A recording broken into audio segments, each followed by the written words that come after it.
मस्तक सिंहासन पर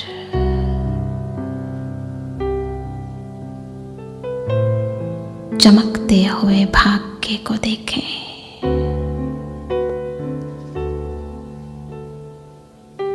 आज अपने मन के विमान से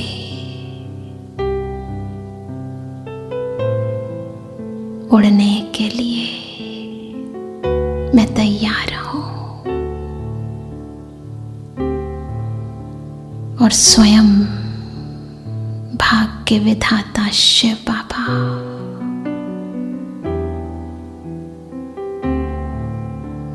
ब्रह्मा बाबा के अव्यक्त तन में आकर मुझे ले जा रहे हैं इस मन के विमान से वहां जो मेरा घर है। इस भूमंडल पर मेरा घर, मेरा मीठा मधुबन उड़ चले आकाश मंडल से ऊपर, ऊंची ऊंची पहाड़ियों पर अरावली के आकाश को छूती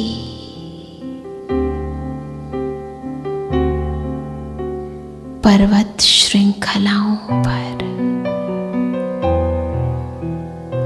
महकती हुई इन हवाओं के बीच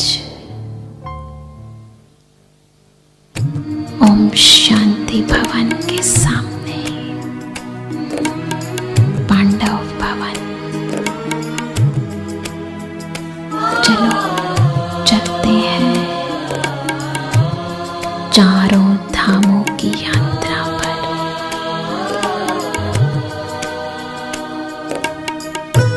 स्नेह धाम बाबा के कमरे में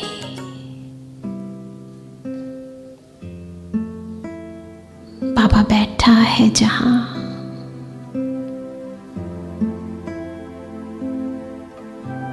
मुझे संपूर्ण बनाने के लिए इतना समीप है, जो समान बनाने के लिए सर्व शक्तियां बिखेर रहा है। बैठ जाएं, टिक जाएं, सब भूल जाएं। यहाँ एक बाबा और मैं, कोई नहीं, कोई संकल्प नहीं, कोई बंधन नहीं। ये रूहानी दृष्टि, ये आनंद भरी सुखद दृष्टि, ये मधुर मिलन मेरे संस्कारों को बाबा के समान बना रहा है। मेरे मन की हर तार एक संग जोड़ रहा है।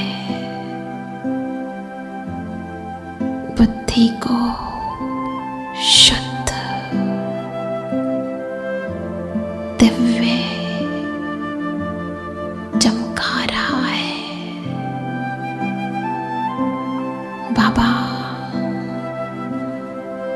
आपकी आशाओं का स्वरूप देख रही हूं मैं। आईना नजर आता है,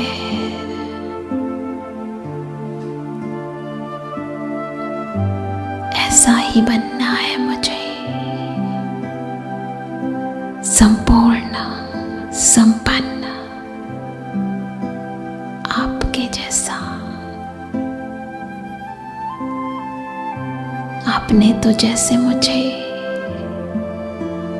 पल में अपने जैसा बना लिया है। ये मेरा सत्य सशक्त स्वरूप, यही तो मेरी इच्छा और तमन्नाओं का स्वरूप है। स्थित हो जाए बाप समान स्वरूप में,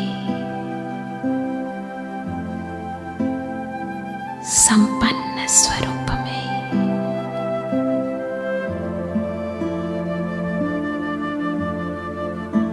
चलो चलते हैं अब स्नेह मिलन के धाम।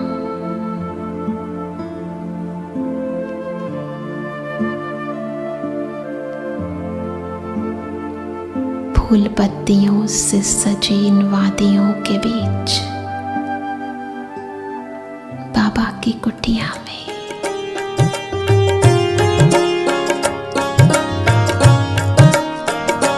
कुटिया की ओर जाए तो फूल और लताएं, कुटिया की और जाए तो फूल और लताएं, बढ़ कर के राह रोके कुछ मंद मंद गाए, बढ़ कर के राह रोके कुछ मंद मंद गाए। बाबा का ये प्यारा स्वरूप, पिता का वो स्वरूप जो बच्चे को समझता है।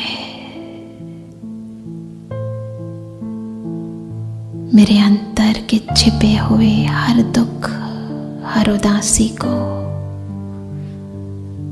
हर दर्द को बिना शब्दों के महसूस करता है। देखो, बिन कहे समझ गया है मेरा पिता मुझे और मेरे अंतर को।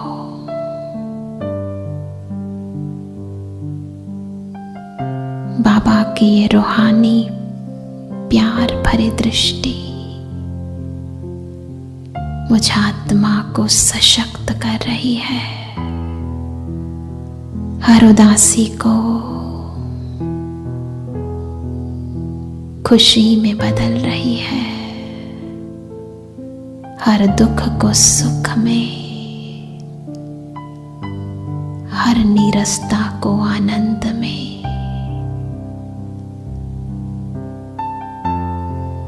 संपूर्ण परिवर्तन की ये वेला है, स्नेह मिलन की ये वेला। डूब जाए स्नेह सागर की इन लहरों में, लीन हो जाए इस लव में, भूल जाए संपूर्ण जगत को। अब चलें अपने महाधाम की ओर, शांति स्तंभ।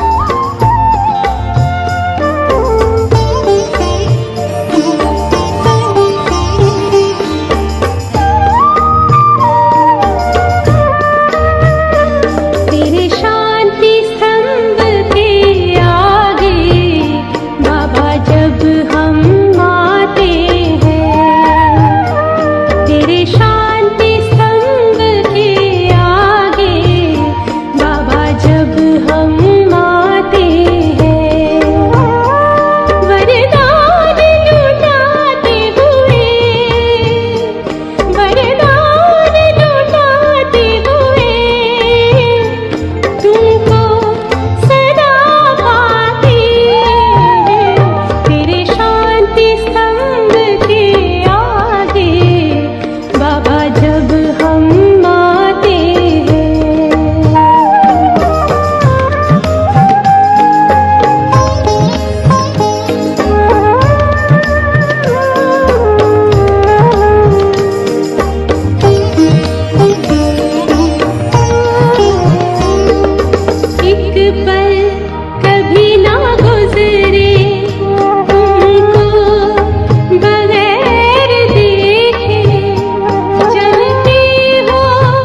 जिसमें शक्ति समाई है।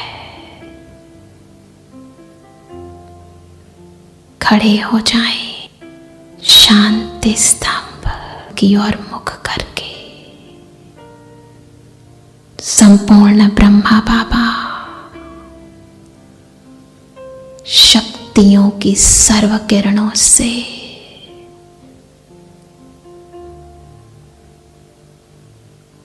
मुझे शक्तिशाली बना रहे हैं।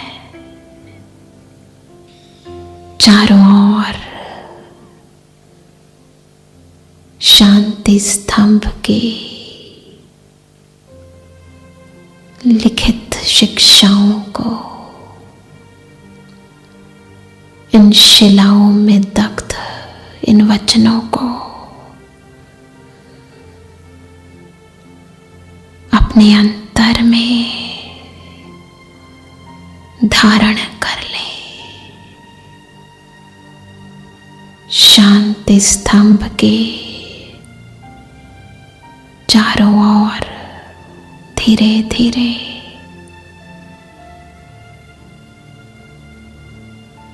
चक्कर लगाए। ज्ञान स्तंभ, शक्ति स्तंभ, पवित्र स्तंभ अपने जीवन को इन सर्व गुणों और धारणाओं का स्वरूप बना ले। समस्त शक्तियों को धारण कर बाप समान स्थिति को, दानी महादानी वरदानी आत्मा बनकर चले अपने चौथे धाम हिस्ट्री हॉल की ओर, जो यादगार है आदि से लेकर अब तक की बाबा की जीवन कहानी का, हमारी जीवन कहानी का। याद तुम्हारी आती है बाबा, याद तुम्हारी आती है, याद तुम्हारी आती है बाबा, याद तुम्हारी आती है। मधुबन का हर कण कहता है, हम बच्चों का मन कहता है, याद तुम्हारी आती है, याद तुम्हारी आती है बाबा, याद तुम्हारी आती है, याद तुम्हारी आती है बाबा, याद तुम्हारी आती है।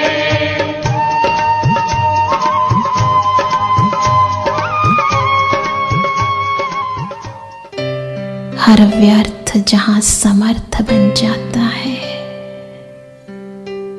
मन के चलते तेज संकल्प जहां रुक जाते हैं, ये वो हिस्ट्री हॉल है जहां हर चित्र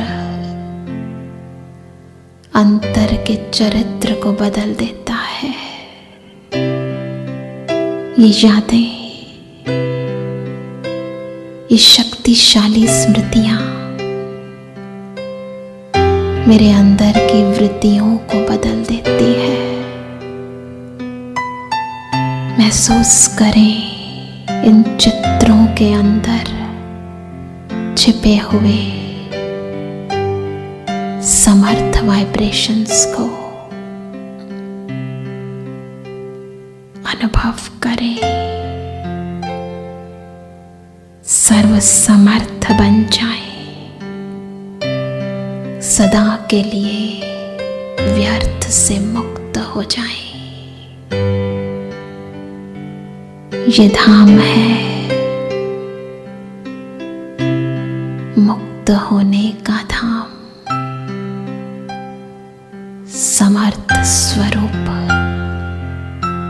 सशक्त स्वरूप, संपूर्ण स्वरूप को स्वीकार कर अपने भाग्य को, अपने लक्ष्य को, अपनी श्रेष्ठ भावनाओं को उजागर करने का धाम है ये। बाबा, मेरा जीवन सफल है। ये चारों धाम मेरे चारों युगों में जो भी विकर्म हुए हैं उन सबको सदा के लिए दग्ध कर, जलाकर सुकर्म और श्रेष्ठ कर्मों की ओर बढ़ने के लिए, अग्रसर होने के लिए इन चारों धामों को, इन सुखद स्मृतियों को अपने अंतर में सदा के लिए मस्तक पटल पर उजागर करें और लौट चले पुनः अपने कर्म क्षेत्र पर। मैं श्रेष्ठ कर्मों को करने वाली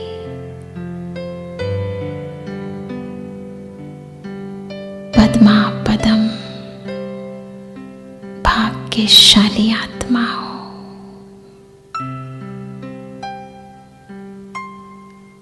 ओम शांति। ओम शांति। अपने मस्तक पर चमकती ज्योति स्वरूप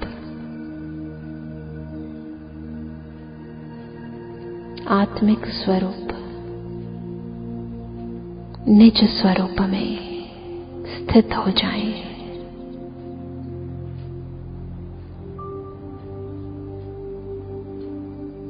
मैं आत्मा 5000 वर्ष से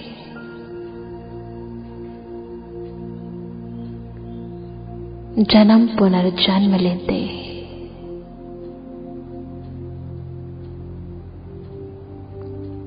इस अंतिम शरीर में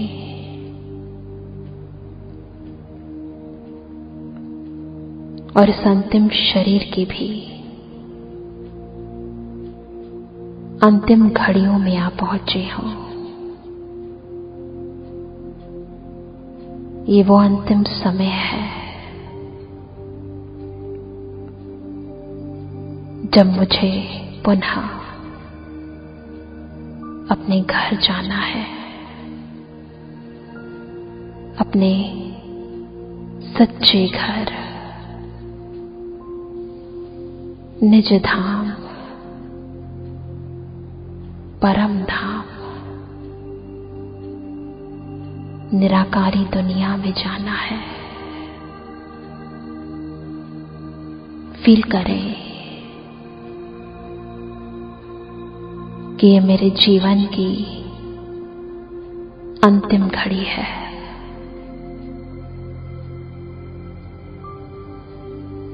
और मुझे जाना है अपने घर, चेक करें अंदर से स्वयं की स्थिति को। क्या कोई इच्छा, कोई तमन्ना, कोई आकर्षण, कोई विकर्षण, कुछ लेन देन, कोई संबंध, कोई अपना, कोई पदार्थ, साधन, कोई संस्कार, कोई स्वभाव,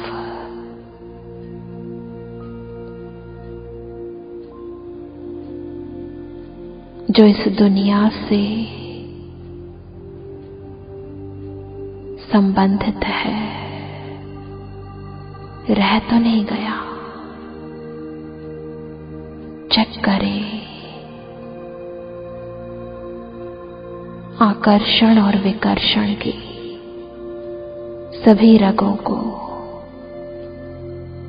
कोई डोर,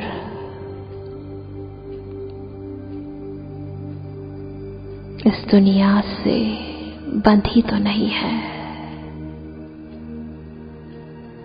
क्योंकि इस समय मुझे जाना है ऊपर।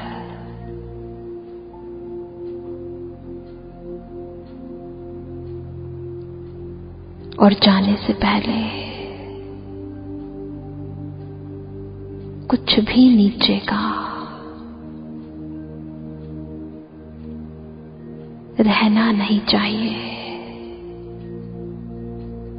चेक करें गहराई से, और यदि कोई डोर नजर आए तो तोड़ दें, क्योंकि ये समय है घर जाने का, शिव साजन के साथ सजनी बन कर जाने का।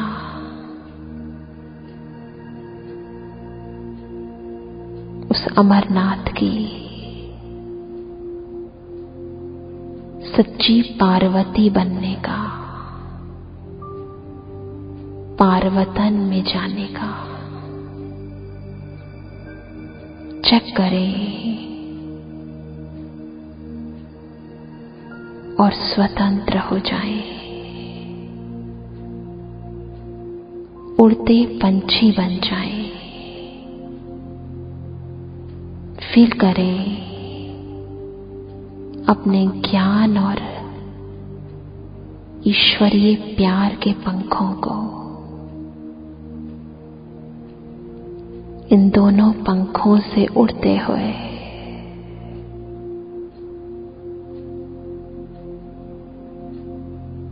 दूर, बहुत दूर, बादलों से ऊपर चले जाएं।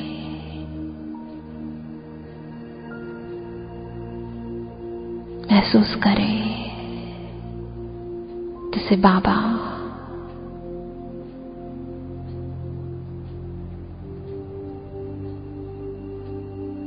मुझे स्वस्मृति, स्वस्थिति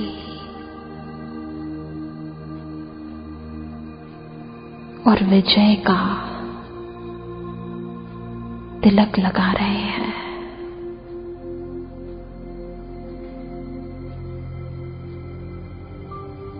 फील करें अपनी मायाजीत स्थिति को, बंधन मुक्त स्थिति को, विजय के इस अविनाशी तिलक को। बाबा ने मुझे पवित्रता का ताज पहना दिया है। फील करें अपने अंतर की संपूर्ण पवित्र स्थिति को, वास्तविक पवित्रता को।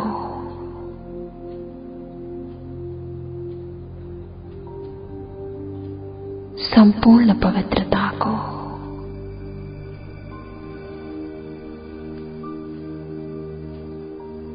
और मैं बाबा के दिल तख्त पर विराजमान हूं। शिव साजन मुझे अपने पलकों की पालकी में बिठाकर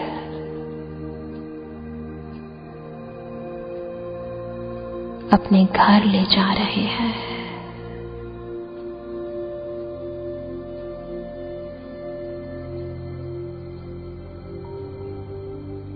फील करें, बाबा ने मेरे अंतर में इतने गुण, इतनी शक्तियां भरी हैं।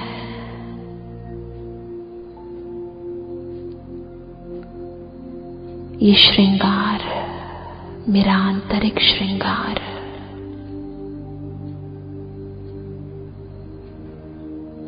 मुझे अंदर से भरपूर बनाता है।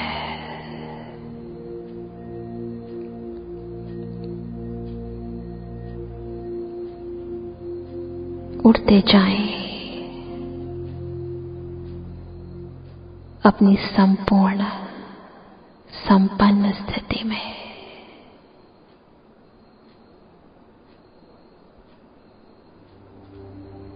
बाबा ऐसा साजन है जो पूरा ही कल्प मेरा सदा साथ निभाता है।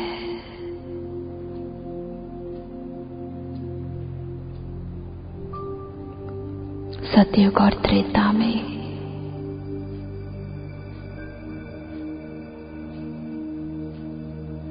गुप्त रूप में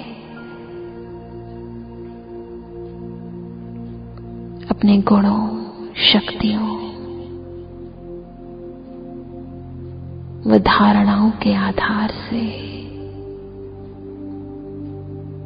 मेरे साथ रहता है।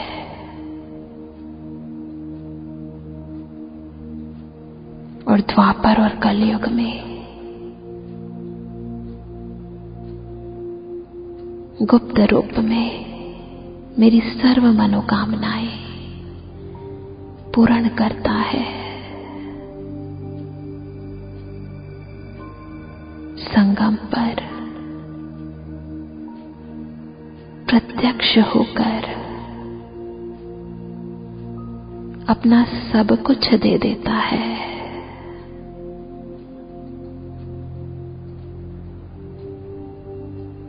ऐसा साजन पूरे कल्प में ना है, ना था, ना हो सकता है।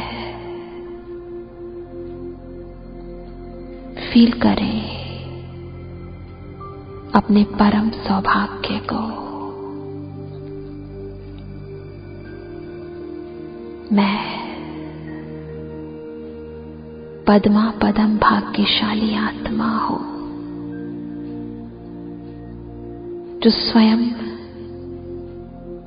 शिव परमात्मा की सजनी बनी हो।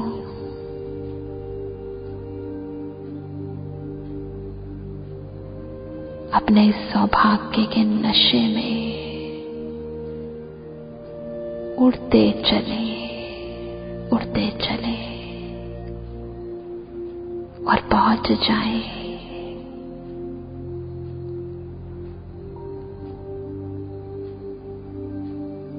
इस चमकीली दुनिया में। सुनहरी लाल रंग के प्रकाश से सुसज्जित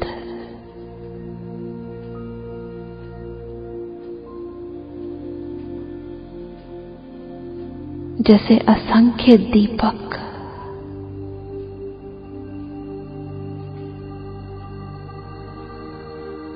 चारों ओर चमक रहे हो।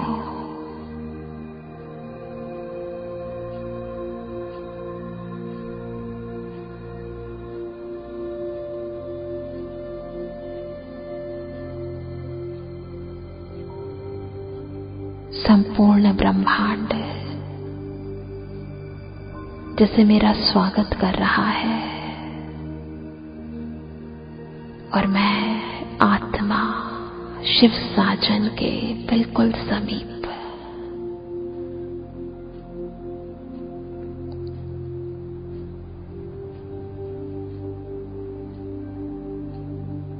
फील करते जाएं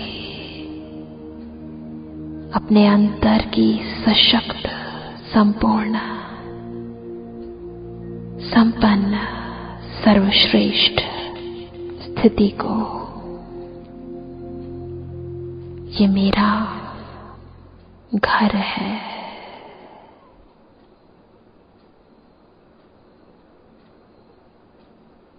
इस निज धाम में, निज स्वरूप में, निजी गुणों के साथ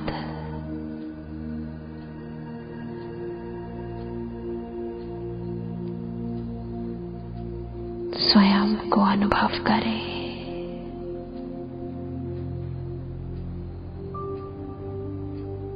निज पिता और पति की छत्र छाया में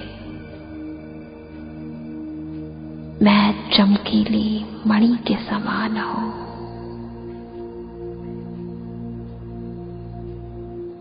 महसूस करें इस अनंत शांति को,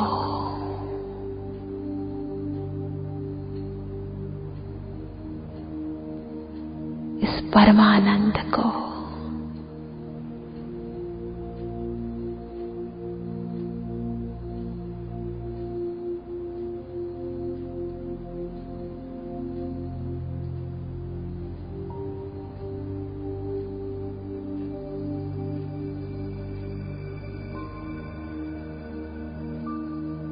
अद्भुत है ये अनुभव, अभूतपूर्व।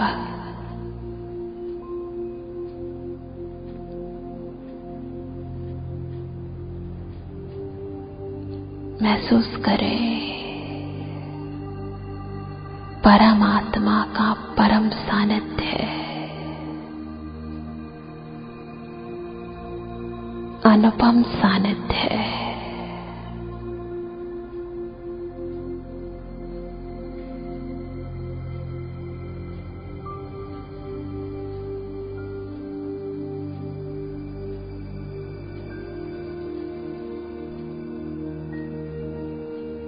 शांति धाम की अनंत शांति।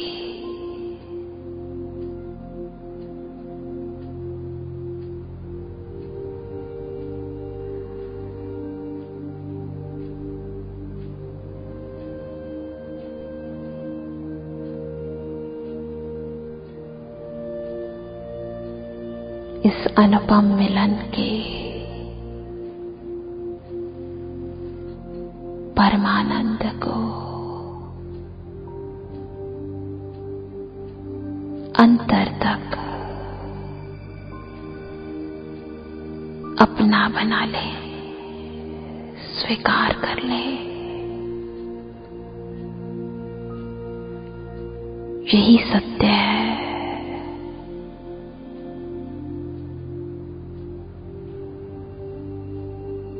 यही मुझ आत्मा की वास्तविकता है। स्वीकार करें और पुनः नीचे आ जाएं।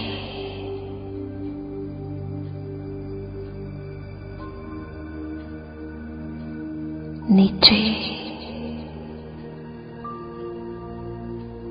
संगम युग पर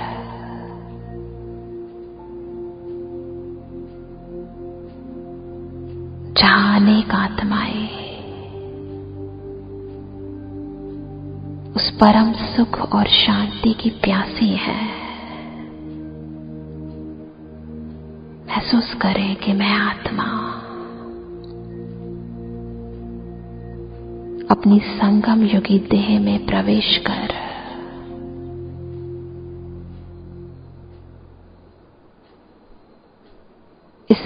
अनुभव को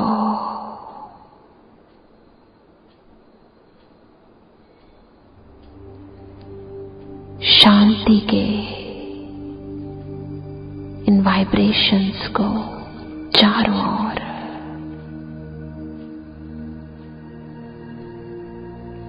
बिखेरती जा रही हो।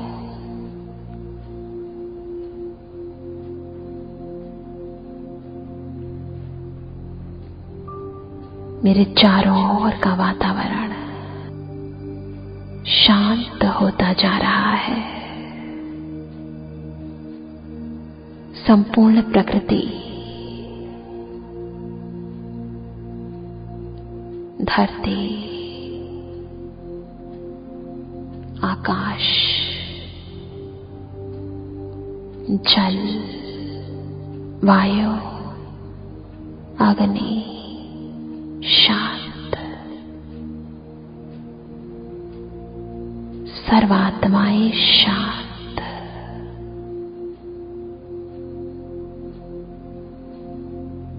फील करें इन वाइब्रेशंस का दायरा बढ़ता जा रहा है।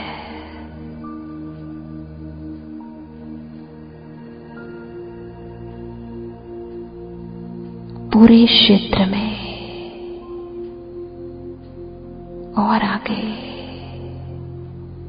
पूरे राज्य में और आगे पूरे देश में ये शांति के वाइब्रेशन फैल रहे हैं।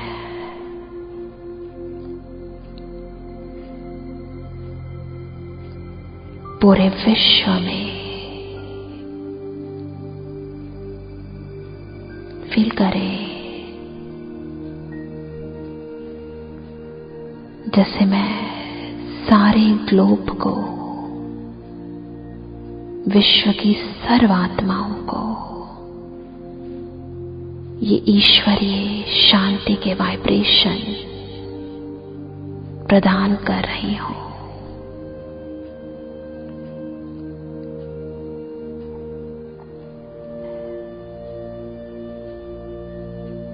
ये सारा विश्व हमारा परिवार है।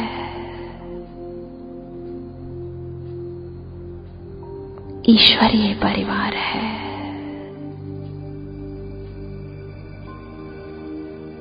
सबका जीवन सुखमय है।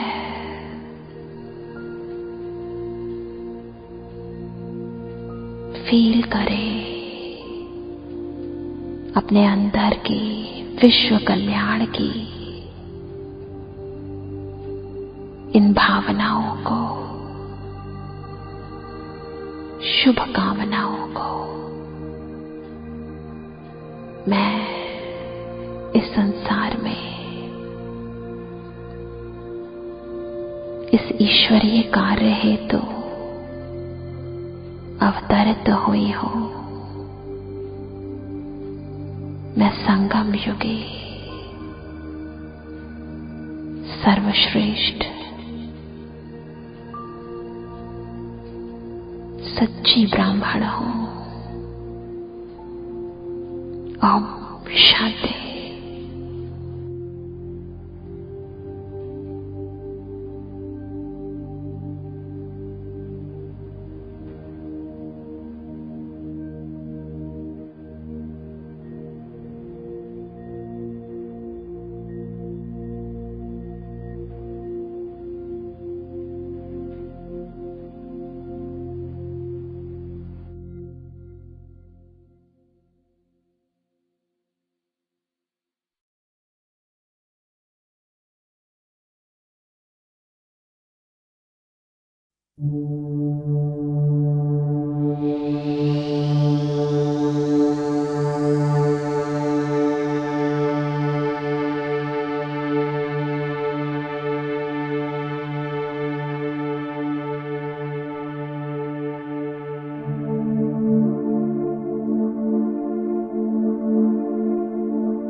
ಶಾಂತಿ. ಇವತ್ತು ವಿಶೇಷವಾಗಿ ನಾವೆಲ್ಲ ಸಹ ಮಹಾನ್ ಮಹಾನ್ ವಿಭೂತಿ ಭಗವಂತನ ವಿಶ್ವ ಕಲ್ಯಾಣದ ಕಾರ್ಯಕ್ಕಾಗಿ ಸ್ವಯಂ ಪರಮಾತ್ಮ ನಿರಾಕಾರ ಜ್ಯೋತಿರ್ಬಿಂದು ಸ್ವರೂಪರು ಪರಕಾಯ ಪ್ರವೇಶ ಮಾಡಿ ಅವರ ಮೂಲಕ ನಮ್ಮೆಲ್ಲರಿಗೂ ಸಹ ಹೇಳ್ತಾರೆ, ಕಣ್ಣಿಲ್ಲದೆ ಇದ್ದರೂ ಸಹ ಭಗವಂತ ನೋಡ್ತಾರೆ, ಕಿವಿ ಇಲ್ಲದೆ ಇದ್ದರೂ ಸಹ ಕೇಳ್ತಾರೆ, ಬಾಯಿ ಇಲ್ಲದೆ ಇದ್ದರೂ ಸಹ ಮಾತಾಡ್ತಾರೆ ಅಂತ. ಅದು ಈಗ ನಾವೆಲ್ಲ ಸಹ ಪ್ರಾಕ್ಟಿಕಲ್ಲಾಗಿ ನಾವೆಲ್ಲ ಸಹ ಇದರ ಅನುಭವವನ್ನು ಮಾಡಿದ್ದೇವೆ.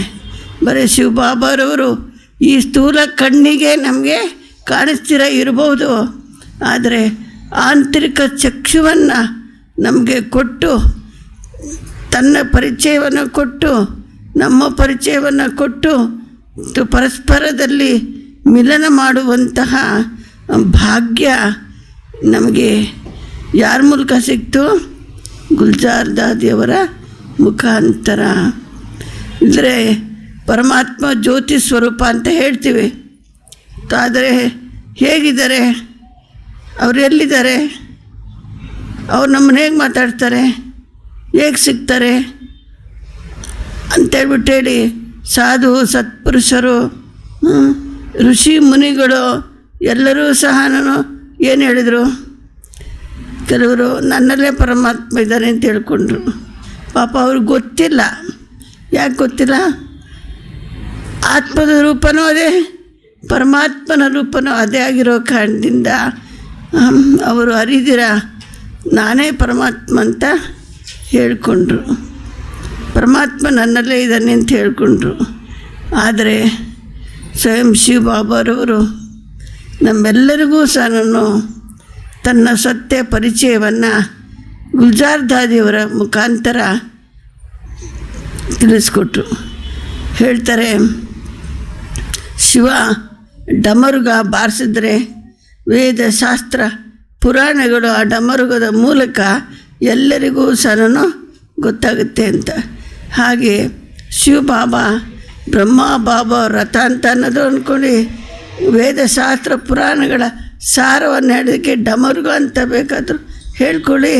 ಹೆಂಗೆ ಹೇಳ್ಕೊಂಡ್ರು ಕೂಡ ಶಿವನ ಕೈನಲ್ಲೇ ಏನು ತೋರಿಸಿದ್ದಾರೆ? ಡಮರುಗ ತೋರಿಸಿದ್ದಾರೆ ಅಲ್ವಾ? ಯಾಕೆ ತೋರಿಸಿದ್ದಾರೆ? ಡಮರುಗ ಶಿವ ಬಾರಿಸಿದ್ರೆ ಅದರಲ್ಲಿ ವೇದಶಾಸ್ತ್ರ ಪುರಾಣಗಳ ಸಾರ ಅಂತಕ್ಕಂಥದ್ದು ಅದರಿಂದ ಹೊರಡುತ್ತೆ ಅಂತ ಹೇಳ್ಬಿಟ್ಟು ಹಾಗೆ ಬ್ರಹ್ಮ ಬಾಬಾರವರ ರಥವನ್ನು ತೆಗೆದುಕೊಂಡು ಶಿವಬಾಬಾರವರು ಸೃಷ್ಟಿಯ ಆದಿ ಮಧ್ಯ ಅಂತ್ಯದ ಅರಿವು ಮತ್ತು ಮಾನವ ಕೋಟಿಯ ಜನ್ಮಪತ್ರಿಯ ರಹಸ್ಯವನ್ನು ಸಹ ಬಾಬಾರವರು ನಮಗೆಲ್ಲ ಸಹ ತಿಳಿಸ್ಕೊಟ್ರು. ಅಂದರೆ ನಮ್ಮನ್ನು ಅಜ್ಞಾನ ನಿದ್ರೆಯಲ್ಲಿರೋಂಥವ್ರಿಗೆ ಜ್ಞಾನದ ಬೆಳಕನ್ನು ಕೊಟ್ಟರು. ಜ್ಞಾನದ ಬೆಳಕು ಅಂದ್ರೇನು? ಜ್ಞಾನ ನೇತ್ರವನ್ನು ತೆರೆಸಿ ನಮಗೆ ಆದಿ ಮಧ್ಯ ಅಂತ್ಯದ ಅರಿವನ್ನು ನಮಗೆಲ್ಲ ಸಹ ಮಾಡಿಸ್ಕೊಟ್ರು. ಯಾರ ಮುಖಾಂತರ? ಗುಲ್ಜಾರ್ ದಾದಿಯವರ ಮೂಲಕ. ಪ್ರಪಂಚದಲ್ಲಿ ಬೇಕಾದಷ್ಟು ಮೇಧಾವಿಗಳು, ಋಷಿಗಳು, ಮುನಿಗಳು, ತಪಸ್ವಿಗಳು ಬೇಕಾದಷ್ಟು ಜನ ಇದ್ದರು. ಆದರೆ ಪರಮಾತ್ಮ ಇವರನ್ನೇ ಸೆಲೆಕ್ಟ್ ಯಾಕೆ ಮಾಡಿಕೊಂಡ್ರು? ಅವರ ಅಂಥ ವಿಶೇಷತೆ ಇತ್ತು. ಕಪಟ ಇಲ್ಲ, ಮೋಸ ಇಲ್ಲ, ವಂಚನೆ ಇಲ್ಲ. ಅವರ ಮನಸ್ಸು ಪ್ಲೇನ್ ಆಗಿತ್ತು. ಪ್ಲೇನ್ ಪೇಪರ್ ಮೇಲೆ ಏನು ಬರೆದ್ರೂ ಕೂಡ ಸ್ಪಷ್ಟವಾಗಿ ಕಾಣಿಸುತ್ತೆ. ಬರೆದಿರೋ ಪೇಪರಲ್ಲಿ ಬರೆದ್ರೆ ಯಾರಿಗೂ ಯಾವುದೂ ಸ್ಪಷ್ಟವಾಗಿ ಕಾಣಿಸಲ್ಲ. ಹಾಗೆ ಗುಲ್ಜಾರ್ ದಾದಿಯವರು ಮಿತ ಭಾಷಿಗಳಾಗಿದ್ದರು. ಎಷ್ಟು ಬೇಕೋ ಅಷ್ಟೇ ಮಾತಾಡ್ತಾಯಿದ್ರು. ಹೆಚ್ಚಾಗಿ ಯಾರ ಜೊತೆಯಲ್ಲೂ ಸಹ ಸಂಘಟನೆಯಲ್ಲೇ ಬೆರೀತಿರಲಿಲ್ಲ. ಹಂಗಂದರೆ ಶಿವಬಾಬಾ ಅವರನ್ನು ಮರ್ತಿದ್ದಾರೆ ಅಂತಲ್ಲ, ಎಲ್ಲರನ್ನು ಮರೆತು ಒಬ್ಬ ಶಿವಬಾಬಾ ಅವರ ನೆನಪಿನಲ್ಲೇ ಅವರು ಇರ್ತಾಯಿದ್ರು. ಆ ಕಾರಣದಿಂದ ಭಗವಂತ ವಿಶ್ವ ಕಲ್ಯಾಣಾರ್ಥವಾಗಿ ಅವರನ್ನು ಸೆಲೆಕ್ಟ್ ಮಾಡಿ ಇಡೀ ವಿಶ್ವವಿದ್ಯಾಲಯದ ಪಿಲ್ಲರಾಗಿ ಇಡೀ ವಿಶ್ವದ ಯಜ್ಞವನ್ನು ನಡೆಸೋದಕ್ಕೆ ನಿಮಿತ್ತರಾದರು. ಈ ದಿವಸ ಎಲ್ಲರೂ ಎಷ್ಟೇ ಋಷಿಗಳು ಪುರುಷಾರ್ಥ ಮಾಡಿದ್ರು, ಋಷಿಗಳು, ಮುನಿಗಳು, ತಪಸ್ವಿಗಳು, ಮೇಧಾವಿಗಳು ಎಲ್ಲರೂ ಪುರುಷಾರ್ಥ ಮಾಡಿದ್ರು. ಆದರೆ ಒಂದನ್ನು ಮಾತ್ರ ಯಾರು ಮಾಡೋಕ್ಕೆ ಸಾಧ್ಯ ಅಲ್ಲ, ಪ್ರಕೃತಿಗೆ ವಿರುದ್ಧವಾಗಿ ಯಾರು ನಡೆಯೋದಕ್ಕೆ ಸಾಧ್ಯವೇ ಇಲ್ಲ. ಕೆಲವರು ಹೇಳ್ತಾರೆ, ಇವರು ಸಂತ ತುಕಾರಾಮ್ ಮೇಲಿಂದ ರಥ ಬಂತು, ಅವರ ರಥದಲ್ಲಿ ಕೂತ್ಕೊಂಡು ಶರೀರ ಸಮೇತ ಹೋದರು ಅಂತ. ಯಾರು ಈ ಶರೀರನೇ ರಥ, ಗೊತ್ತಾಯ್ತಾ? ಈ 5 ತತ್ವಗಳಿಂದ ಮಾಡ್ತಕ್ಕಂಥ ಈ ಶರೀರನೇ ಬಿಟ್ಟೆ ನಾವು ಆತ್ಮ ಹೋಗ್ಬೇಕಾಗಿದೆ ಬಾಬನ ಬಳಿಯಾಗಿ. ಆ ಕಾರಣದಿಂದ ಈ ದಿವಸ ಭಗವಂತನ ರಥ, ಭಗವಂತನ ಕಾರ್ಯ ಎಲ್ಲಿವರೆಗೂ ಮಾಡಬೇಕಾಗಿದ್ದೋ ಅಲ್ಲಿವರೆಗೂ ಮಾಡಿ ಮುಗಿಸಿದ್ದಾರೆ ಶಿವಬಾಬಾರವರು. ಆದರೆ ಕರ್ತವ್ಯ ಮಾಡಬೇಕಾಗಿರೋದು ಯಾರು ಇವಾಗ? ಅದನ್ನು ನಮ್ಮ ಜೀವನದಲ್ಲೇ ಅರಗಿಸ್ಕೊಂಡು ಜೀರ್ಣ ಮಾಡಿಕೊಂಡು ನಾವೆಲ್ಲ ಶಕ್ತಿಶಾಲಿಗಳು ಆಗಬೇಕಾಗಿದೆ. ಬಾಬಾ ಯಾಕಪ್ಪ ಹೋದ್ರು ಅಂತೀವಿ, ಬಾಬನ ಸಬ್ಜೆಕ್ಟು, ಬಾಬಾ ಮಾಡ್ತಾ ಇರ್ತಕ್ಕಂಥ ಪಾತ್ರ ನಮಗೇನೇನು ಹೇಳ್ಬೇಕು, ಯಾವ್ಯಾವ ಗುಟ್ಟಿನ ಮಾತನ್ನು ಹೇಳ್ಕೊಡ್ಬೇಕು, ಯಾವ ಮೇಧಾವಿಗಳಿಗೆ ತಿಳಿಸ್ಕೊಡ್ಬೇಕು, ಯಾವ ಋಷಿಮಣಿಗಳಿಗೆ ತಿಳಿಸ್ಕೊಡ್ಬೇಕು, ಯಾವ ರಾಜಕೀಯ ವ್ಯಕ್ತಿಗಳಿಗೆ ತಿಳಿಸ್ಕೊಡ್ಬೇಕು, ಯಾರ್ಯಾರಿಗೆ ಹೇಗೆ ತಿಳಿಸ್ಬೇಕು, ನಮಗೆ ನಾವು ಹೆಂಗಿರಬೇಕು ಅಂತದನ್ನು ನಮಗೆ ಬಾಬಾರವರು ಎಲ್ಲ ತಿಳಿಸ್ಕೊಟ್ಬಿಟ್ಟು. ಅದಕ್ಕೆ ಸ್ಕೂಲಲ್ಲೂ ಅಷ್ಟೇ ಮೇಷ್ಟ್ರು ಸ್ಪೆಷಲ್ ಕ್ಲಾಸನ್ನು ತೆಗೆದುಕೊಂಡು ಮಕ್ಕಳು ಪಾಸಾಗಲಿ ಅಂತೇಳ್ಬಿಟ್ಟು ಹೇಳಿ ಏನು ಮಾಡ್ತಾರೆ, ಪಾಠ ಹೇಳ್ಕೊಡ್ತಾರೆ ಅಲ್ವ. ಹಾಗೆ ಸಾಕಾರ ಬಾಬಾ ಹೋದ ನಂತರ ಸಾಕಾರ ಬಾಬಾದ ಶರೀರದಲ್ಲಿ ಪ್ರತಿನಿತ್ಯ ಯಾವಾಗಲೂ ಯಾವಾಗಂದ್ರೆ ಅವಾಗ ದಿವಸ ಬರ್ತಿದ್ರು ಹೋಗ್ತಿದ್ರು. ಅವ್ಯಕ್ತ ಪಾತ್ರ ವರ್ಷಕ್ಕೊಮ್ಮೆ ನಮ್ಮ ಜೊತೆಯಲ್ಲಿ ಬಾಬಾರವರು ಮಿಲ್ಲ ಮಾಡೋಕ್ಕೆ, ರಿಫ್ರೆಶ್ ಮಾಡೋದಕ್ಕೆ ಬಾಬಾರವರು ಬರ್ತಿದ್ರು.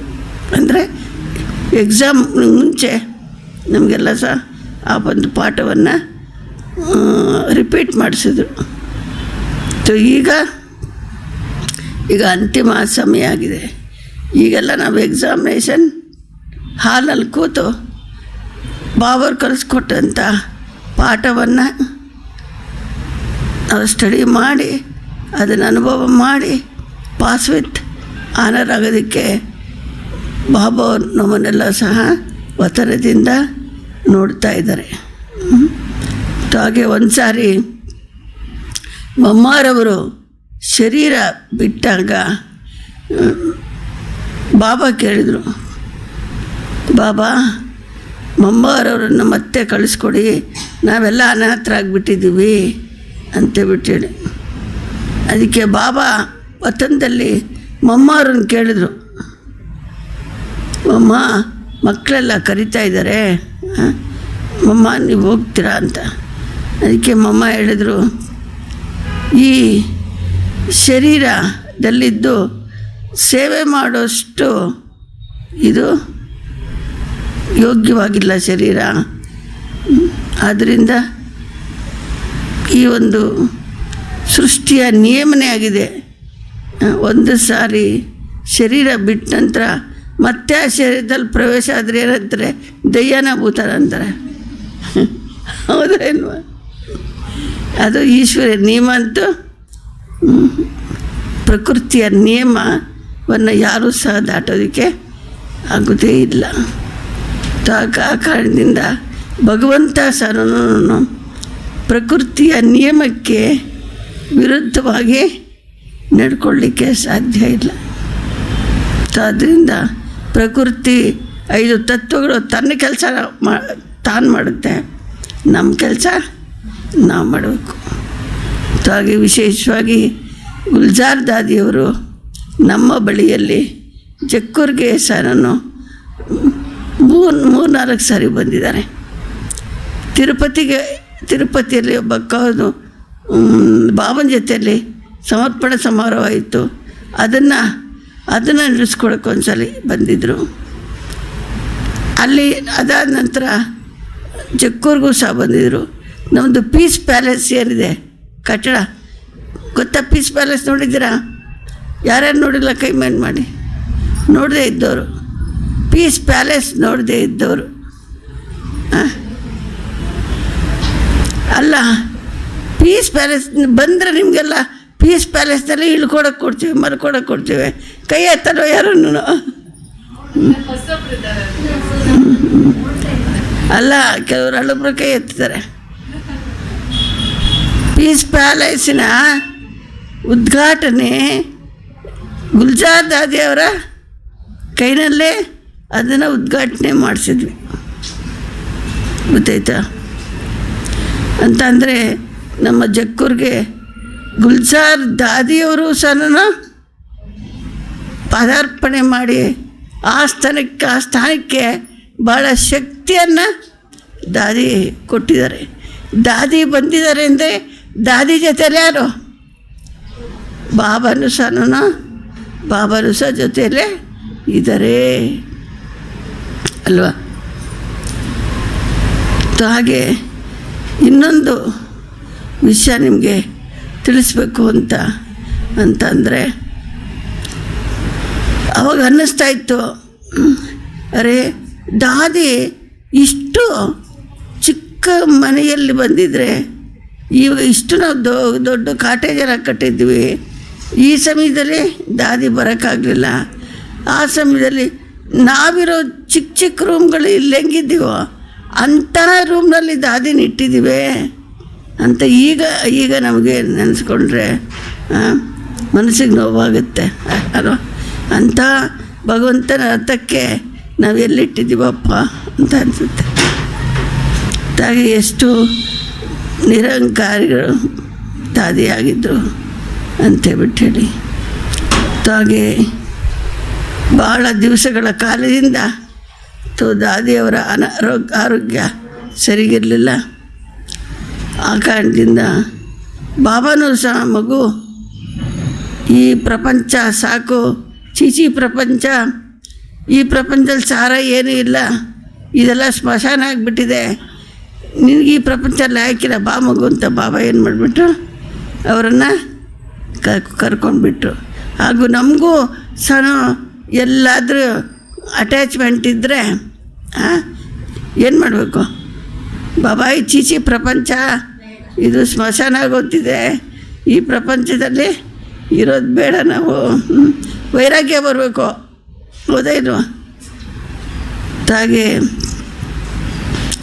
ಇನ್ನೊಂದು ಮುಖ್ಯವಾದಂಥ ವಿಷಯ ಲಾಸ್ಟಲ್ಲಿ ತಮಗೆ ತಿಳಿಸಿ, ದಾದಿಯವ್ರಿಗೆ ಬಾಬಾ ಅವ್ರಿಗೆ ಭೋಗವನ್ನು ತಿನ್ನಿಸ್ತಾ ದೀಪ ಪ್ರಜ್ವಲನೆ ಮಾಡಿ ಶ್ರದ್ಧಾಂಜಲಿಯನ್ನು ಅರ್ಪಿಸೋಣ. ನಾನು ಬಾಬಾ ಅವ್ರ ಮನೆಗೆ ಜ್ಞಾನಕ್ಕೆ 1968 ಜ್ಞಾನಕ್ಕೆ ಬಂದೆ. ಸುಮಾರು 2 ವರ್ಷಗಳ ಕಾಲ ಟಗಾಫ ನಡೀತಿತ್ತು. 1970 ಬಂದಿಂದನೇ ಮಧುಬನಕ್ಕೆ ನಾನು ಹೋಗಿದ್ದೆ ಬಾಬನ ಮಿಲ್ಲ ಮಾಡೋಕ್ಕೆ ಫಸ್ಟ್ ಟೈಮು. ಬಾಬಾ ಶರೀರ ಬಿಟ್ಟು ಬ್ರಹ್ಮ ಬಾಬಾ 1 ವರ್ಷನೇ ಆಗಿತ್ತು. 69 ಬಾಬಾ ಶರೀರ ಬಿಟ್ಟಿದ್ದರು. 70 ಜನವರಿ 69 18 ಜನವರಿ ಬಾಬಾ ಶರೀರ ಬಿಟ್ಟಿದ್ದು. ನಾನು ನೆಕ್ಸ್ಟ್ ಇಯರು 1970 18 ಜನವರಿಗೆ ಬಾಬನ ಮಿಲ್ಲ ಮಾಡೋಕ್ಕೆ ಹೋಗಿದ್ದೆ. ಬಂಧನದಿಂದ ಹೋಗಿದ್ದೆ. ಆ ಸಮಯದಲ್ಲಿ ನಮಗೆ ಲತಾಬೇನ್ ಅಂತ ಇದ್ದರು. ಅವರು ಸೂರತ್ ಇನ್ಚಾರ್ಜ್ ಆಗಿದ್ದರು. ಮೊದಲು ಬೆಂಗಳೂರಿನಲ್ಲಿದ್ದರು.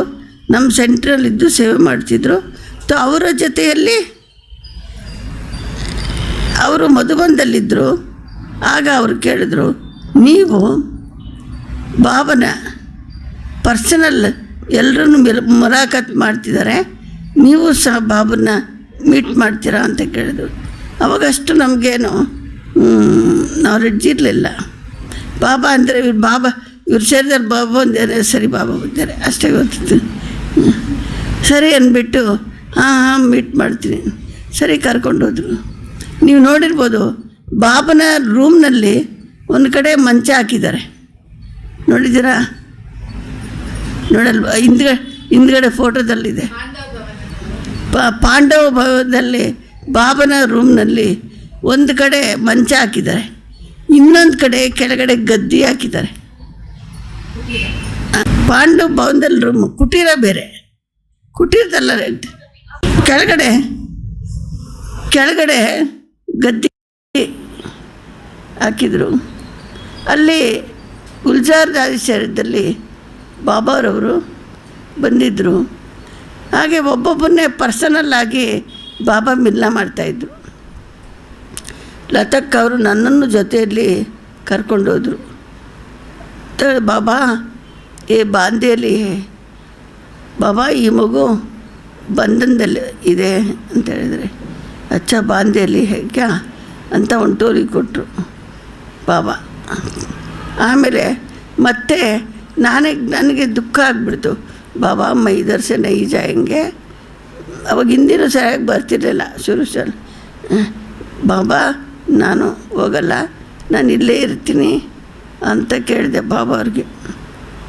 ಅದಕ್ಕೆ ಬಾಬಾ ಹೇಳಿದರು, ಮತ್ತೆ ಇನ್ನೊಂದು ಟೋಲಿ ಕೊಟ್ಟರು ಬಾಬಾ. 2 ಸಲ ಟೋಲಿ ಕೊಟ್ಟರು. ಬಾಬಾ ಟೋಲಿ ಕೊಟ್ಬಿಟ್ಟು ಏನು ಹೇಳಿದ್ರು ಗೊತ್ತಾ? बच्ची जो बाबा से मिलन मनाने मधुबन में आएंगे तो वो बांदेली नहीं है, वो चूटेली है अंदर. ಅಂದ್ರೇನರ್ಥ? ಮಧುಬನಿಗೆ ಬರೋವಂಥವ್ರು ಬಾಬನ್ನ ಮಿಲ್ನ ಮಾಡೋವಂಥ ಮಕ್ಕಳು ಅವರು ಅವತ್ತಿದ್ರು ಬಂಧನದಲ್ಲಿರೋವಂಥವ್ರಲ್ಲ, ಅವರೆಲ್ಲ ಬಂಧನದಿಂದ ಬಿಡುಗಡೆ ಆಗಿರೋವಂಥವ್ರು ಅಂತ ವರದಾನ ಕೊಟ್ಟರು ಬಾಬಾ ನನಗೆ. ಸರಿ, ಅದಾದ ನಂತರ ಬಾಬನ ಮಿಲ್ನ ಮಾಡಿಕೊಂಡು ವಾಪಸ್ಸು ಬೆಂಗಳೂರಿಗೆ ಬಂದೆ.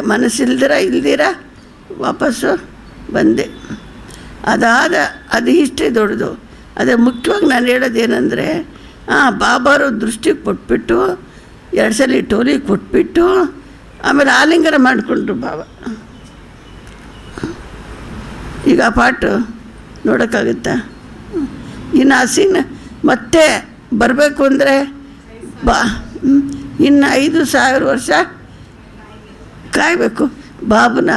ಬಾಬಾ ಹಾಗೆ ಮಗುವನ್ನು ಯಾವ ರೀತಿಯಲ್ಲಿ ಮಡ್ಲಲ್ಲಿ ಹಿಂಗೆ ತೊಗೊತಾರೋ ಹಾಗೆ ಬಾಬಾ ತಮ್ಮ ಮಡ್ಲಲ್ಲಿ ಹಿಂಗೆ ತೊಗೊಂಡು ಈ ಥರ ದೃಷ್ಟಿಯನ್ನು ಬಾಬಾವ್ರವ್ರು ಕೊಟ್ಟು ಟೋಲಿಯನ್ನು ತಿನ್ನಿಸು.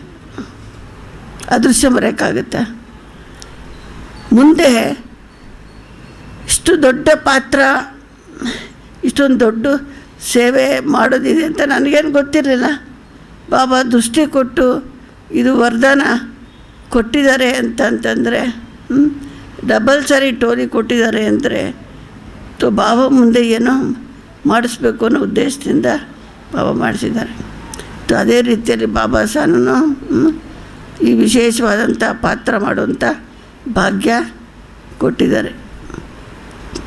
ಗುಲ್ಜಾರ್ ದಾದಿಯವರು ಭಾಳಷ್ಟು ಎಲ್ಲ ಮಕ್ಕಳಿಗೂ ಸಹ ಈ ದಿವಸ ಎಲ್ಲ ಕಡೆಯಲ್ಲೂ ಸಹ ಅವ್ರಿಗಾಗಿ ವಿಶೇಷವಾಗಿ ಶ್ರದ್ಧಾಂಜಲಿಯನ್ನು ಅರ್ಪಿಸುವಂತಹ ವಿಶೇಷ ಕಾರ್ಯಕ್ರಮ.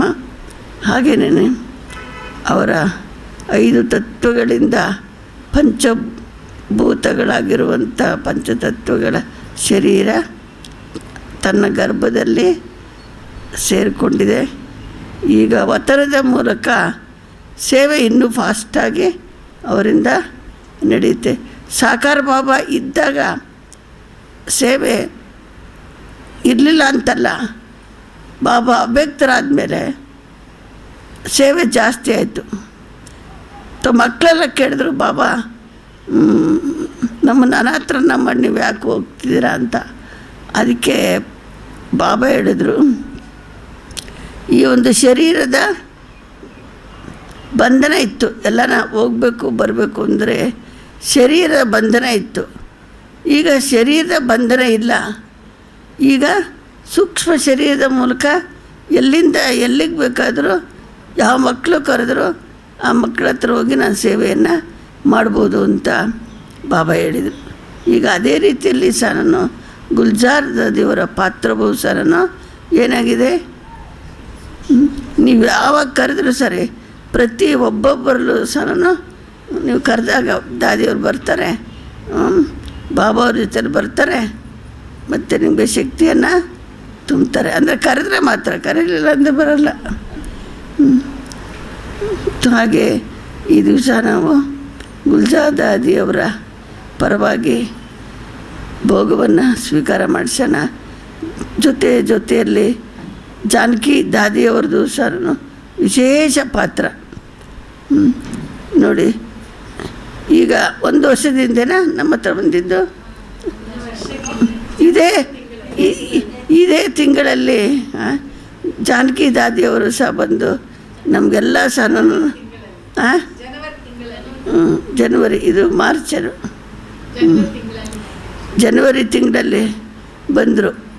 ಇವೆಲ್ಲ ಸಹ ಏನಾಯಿತು, ನಮ್ಮ ಸ್ಮೃತಿ ಪಟಲದಲ್ಲಿ ಸದಾ ಕಾಲದಲ್ಲಿ ಪಿಕ್ಚರು ಸದಾ ಪ್ರಿಂಟ್ ಆಗೋಯ್ತು, ಹೌದಲ್ವ? ಅದು ಸಹ ನಮ್ಮ ಪರಮ ಸೌಭಾಗ್ಯ. ಗುಲ್ಜಾರ್ ದೇವ್ರು ಬಂದಾಗ ನೀವೆಲ್ಲ ಇರಲಿಲ್ಲ ಗೊತ್ತಿಲ್ಲ. ಗುಲ್ಜಾರ್ ದೇವರು ಬಂದು ಪೀಸ್ ಪ್ಯಾಲೇಸ್ ಉದ್ಘಾಟನೆ ಮಾಡಿದಾಗ ಯಾರ್ಯಾರು ಇದ್ರಿ? ಪೀಸ್ ಪ್ಯಾಲೇಸ್ ಉದ್ಘಾಟನೆ ಮಾಡಿದಾಗ ತಾವೆಲ್ಲ ಇದ್ರಲ್ವ? ಕೆಲವರೆಲ್ಲ ಸಹ ಇದ್ರಿ. ಹಾಗೆ ಈ ದಿವಸ ನಾವೆಲ್ಲ ಸಹ ಭಾವಪೂರ್ಣವಾಗಿ ದಾದೀಜಿಯವ್ರಿಗೆ ಭೋಗವನ್ನು ಸ್ವೀಕಾರ ಮಾಡಿಸಿ ದೀಪವನ್ನು ಹಂಚಿಸಿ ಅವ್ರಿಗೆ ಶ್ರದ್ಧಾಂಜಲಿಯನ್ನು ಅರ್ಪಿಸೋಣ. ಓಂ ಶಾಂತಿ. अव्यक्त बाबा का साकार रूप हो, दादी गुलजार बखूबी निभा रही हो अपना ये किरदार।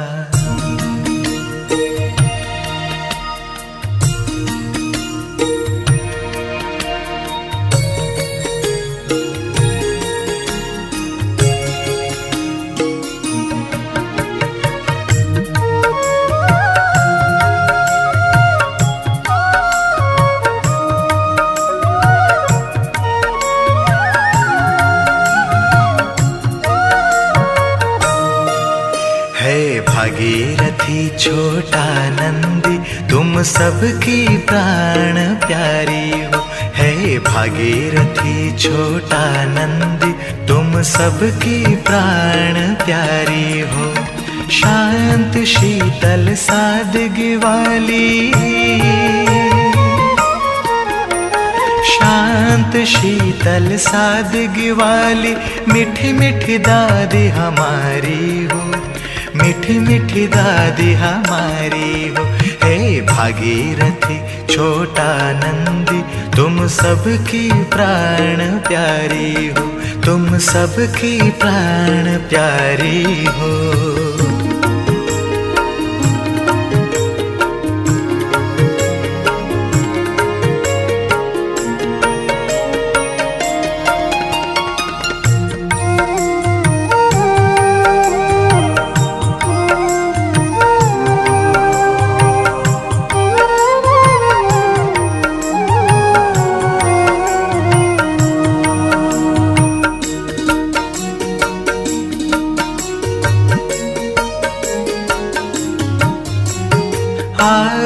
में हमको बाबा का होता है दीदार, आप में हमको बाबा का होता है दीदार। रूहानी मुस्कान आपकी देती हमको प्यार, देती हमको प्यार। सबके मन को मोहने वाली, सबके मन को मोहने वाली बाबा की राज दुलारी हो, बाबा की राज दुलारी हो। हे भागीरथी छोटा नंदी, तुम सबकी प्राण प्यारी हो, तुम सबकी प्राण